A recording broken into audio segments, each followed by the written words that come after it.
Donc, impôts et taxes, le compte 731 est en augmentation. Bon, on le voit encore là apparaître. Bon, tout ça, finalement, c'est dire la même chose, mais avec des documents différents. Ce qui est important, que je voulais que vous voyiez, c'est combien il est difficile de déterminer les montants qu'on va arrêter sur un budget, et que selon les cas, si on se réfère à ce qui avait été ouvert l'année précédente, on pourrait se dire qu'on est en capacité d'ouvrir des crédits très forts, mais si par contre on se réfère à ce qui a été réellement constaté ou réellement dépensé, il faut être plus prudent. Et donc cette prévision est un exercice difficile et qui, bien sûr, peut ne pas être suivi forcément toujours des faits. Les recettes de fonctionnement, je vous laisse revoir le tableau, mais moi je n'arrive pas à le lire, désolé. Non plus. Bon, vous avez vu les documents, voilà. Les investissements, alors c'est là que ça devient intéressant.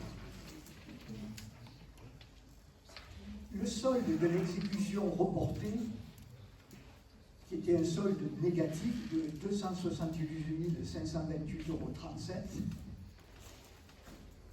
On a ensuite emprunt et dette assimilée.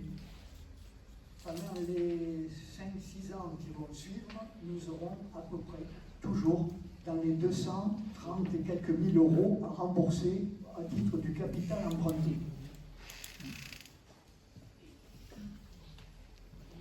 Les dépenses à réaliser, ce sont des dépenses 181 000, ce sont des dépenses qui ont été engagées sur l'exercice 2025, mais pour lesquelles les factures n'étaient pas encore arrivées, et donc elles sont reportées sur l'exercice suivant. Mais ce n'est pas quelque chose de trop important, gênant, puisque les dépenses sont de 181 000, et que vous voyez qu'en dessous, les recettes à réaliser sont de 181 429. Donc quand on fait le rapprochement entre les deux, on s'aperçoit qu'on a une recette supplémentaire de 429 €. Donc finalement, quand on regarde la partie haute du tableau, les immobilisations incorporelles, c'est-à-dire ce qu'on sera en capacité de dépenser pour faire des investissements, des travaux ou remplacer du matériel, c'est 228 893,80 €. Quelles sont les recettes qui viennent derrière? Les opérations d'ordre, on retrouve les 169 000 € de dotation aux amortissements. On a la subvention, la dotation fonds divers de 63 000 €. C'est tout ce qui relève des remboursements de TVA pour les investissements qui s'étaient faits les années antérieures. Les restes à réaliser, donc je vous ai parlé, qui s'équilibrent presque avec les dépenses. Et l'affectation du résultat, dont on a parlé tout à l'heure, 360 246,17. Donc dépenses et recettes s'équilibrent, c'est une obligation absolue, à 920 000 €, 422,17. Et retenez que les deux éléments importants à se rappeler, c'est le montant du remboursement en capital, 232 000 € et ce qu'on est en capacité d'utiliser pour faire des travaux ou remplacer du matériel, 228 893,80.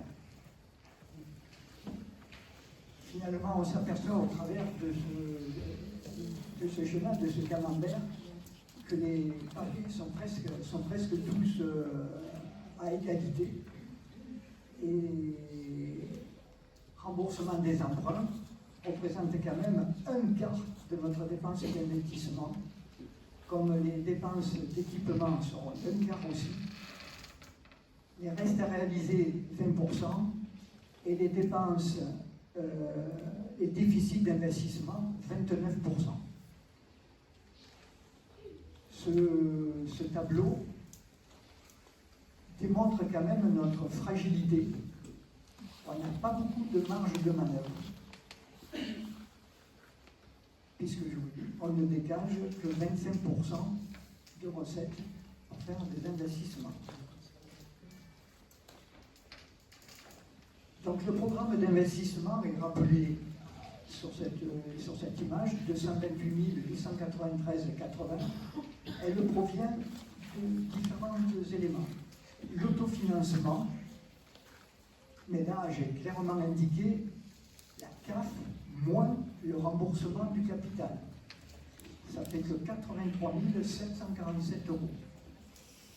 C'est-à-dire que l'épargne que l'on dégage en première section, recettes moins dépenses, moins les 239 000 € de remboursement en capital, ne nous laisse à disposition que 83 747. Le report de l'excédent global, qui est la différence entre les 360 000 et quelques euros d'excédent de 2025, moins le déficit d'investissement, c'est 82 146. Et nous avons cette fameuse subvention, enfin, cette fameuse recette de 63 000, qui est le remboursement de la TVA. Et c'est donc avec ces trois sommes qu'on trouve le montant à dépenser sur 2026. J'ai rajouté que sont attendus quand même le fonds de concours de LMV, qui fera l'objet très certainement d'une décision modificative quand nous recevrons une notification nous indiquant le montant.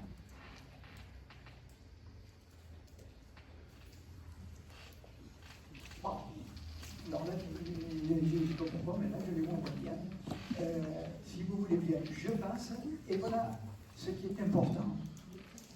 Notre maire s'est engagé à ce que nous fassions régulièrement connaître comment les différents indicateurs, qui sont les indicateurs que la DGCIP recommande et de suivre, comment ils évoluent dans notre mandat. Donc j'ai repris dans la partie verte les différents indicateurs, la CAF brute, la CAF nette, le taux d'épargne, le coefficient d'autonomie, la rigidité et la capacité de désendettement. J'ai indiqué sur la deuxième colonne ce qu'on avait détaillé lors du ROB, c'est-à-dire ce qui avait été dit, ce qui est ressorti du compte de gestion du compte administratif 2025, en le corrigeant de ce qui était spécial. On a intégré dedans les 90 000 € de la SRU, on a supprimé la subvention de 150 000, on a intégré la baisse de la dotation pour qu'on parte sur une base comparable. Et donc on s'aperçoit qu'avec la petite hausse d'impôt, la hausse d'impôt, pas qualifiée, la hausse d'impôt, on a une CAF brute qui passe de 280 664 à 315 747. Que du coup la CAF nette passe de 53 883 à 83 747, que le taux d'épargne passe de 7 à 8,05, que la capacité d'autonomie, c'est-à-dire que reste-t-il à dépenser une fois qu'on a mis de côté toutes les dépenses obligatoires. On n'avait que 1% en 2005, on a 2% cette année. La rigidité, elle reste à 60% parce que ça, de toute façon, tant qu'on n'aura pas un exercice complet, ça ne jouera pas. Et la capacité de désendettement passe de 10,35 à 9,20 ans. Donc, ce tableau est pour vous faire voir que finalement, cette décision de hausse des impôts, qui est une décision difficile à prendre, elle s'inscrit là, déjà, comme un élément qui nous permet d'améliorer la situation. Je rappelle que dans l'Europe, nous avions clairement dit que tout ça devait s'accompagner aussi de baisse de dépenses. Notamment, on avait pris l'exemple aussi de la téléphonie, etc.